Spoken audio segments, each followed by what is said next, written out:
crucial, and the way we start the innings, I think Litton and Tamim batted really well, but in the mid. এদের কারণে সহজ ম্যাচটি হেরেছি। Match শেষে যাদের দোষ দিয়ে একই বললেন অধিনায়ক শান্ত। হতবাক সবাই। বিস্তারিত জানুন পুরো ভিডিওতে।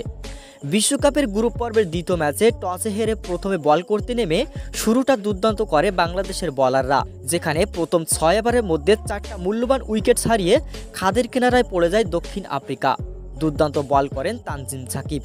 তবে পঞ্চম উইকেট জুটিতে দলকে স্বস্তিতে নিয়ে যেতে থাকেন ডেভিড মিলার এবং হেনরি ক্লেসন।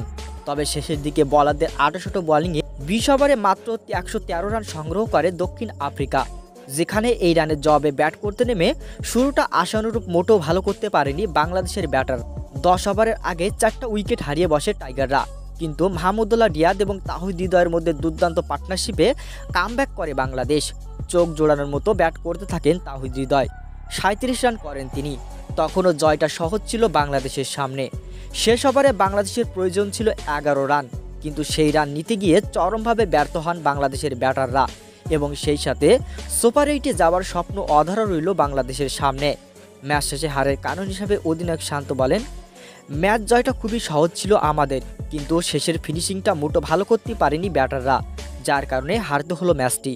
জয়ের খুবই কাছাকাছি এসেও এমন হার সত্যি দুঃখজনক। আশা করি পরবর্তী ম্যাচে আমরা আরও শক্তিশালী হয়ে মাঠে ফিরব। ধন্যবাদ।